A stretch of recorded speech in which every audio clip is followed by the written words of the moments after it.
Assalamu alaikum, I'm Aisha and you're watching Samaa News. Here are today's headlines.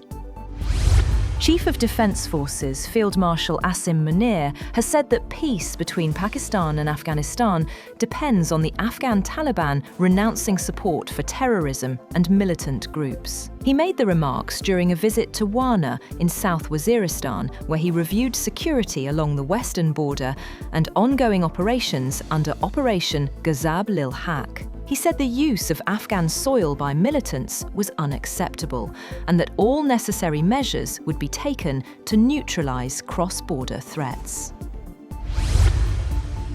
US Defense Secretary Pete Hegseth has said that his country is winning the conflict in Iran and can continue fighting as long as needed. During a Pentagon briefing, he said Iran could not outlast the US and that it was the US that sets the tone and tempo of the fight. Hegseth also said that US forces had killed an Iranian official accused of heading a unit behind an alleged assassination plot against President Donald Trump, though he said the target was not the original focus of the war.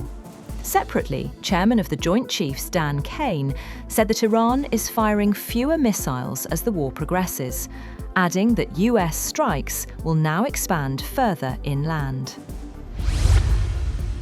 At least 80 people were killed when an American submarine sunk an Iranian warship in international waters off southern Sri Lanka. Sri Lankan officials believe 180 people were on board the frigate Iris Dina when it was attacked. They said the incident occurred outside its waters, but launched search and rescue operations after receiving a distress call, adding that 32 survivors were rescued and taken to hospital in Gaul. A ballistic missile fired from Iran and heading into Turkish airspace after passing Syria and Iraq has been destroyed by NATO air and missile defence systems in the eastern Mediterranean Sea. The Turkish Defence Ministry said that there were no casualties or injuries in incident, adding that Turkey reserves the right to respond to any hostile actions against it, while warning parties to refrain from steps that could escalate the conflict. On the other hand, operatives from Iran's Ministry of Intelligence have signalled openness to the US Central Intelligence Agency to talks on ending the war. The New York Times reported, citing officials briefed on the matter, that the offer was made through an unnamed country's spy agency. The report said officials in Washington are skeptical as to whether Iran or the Trump administration is really ready for an off-ramp, at least in the short term.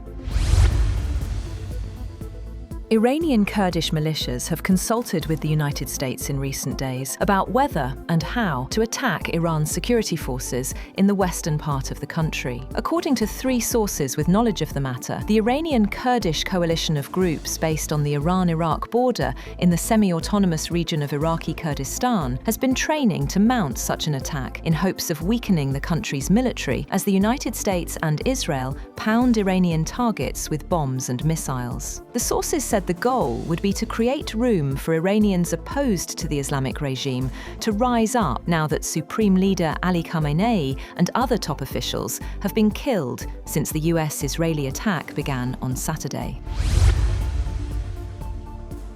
The US military has confirmed the deaths of 4 American soldiers in the escalating war against Iran, marking the first confirmed US military casualties. The Pentagon identified the 4 soldiers as members of an Iowa-based Army Reserve unit killed when a drone struck a US military facility in Port Shuaibah, Kuwait, on Sunday. A total of 6 US military personnel have died so far in the ongoing conflict. The 4 who have been identified ranged in age from 20 to 42 and served in the 103rd Sustainment Command, which is part of the Army's global logistics and supply operations.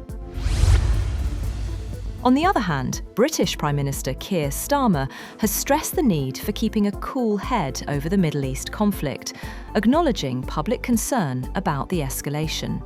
Speaking in Parliament after fresh criticism from President Trump, Starmer said UK-US military coordination in the region reflected the special relationship in action. He said Britain had been liaising closely with Washington and had pre-deployed assets including air defence systems, counter-drone capabilities and F-35 fighter jets. The White House is convening senior executives from top US defense contractors, including Lockheed Martin and RTX/Raytheon, to accelerate weapons production after recent strikes on Iran and other military operations have depleted stockpiles. Officials say the meeting, scheduled for Friday, will focus on restoring US munitions inventories and ensuring key weapons like Tomahawk cruise missiles are produced faster. The Pentagon is preparing a roughly $50 billion supplemental budget to fund replenishment and increase annual missile output to 1,000 units.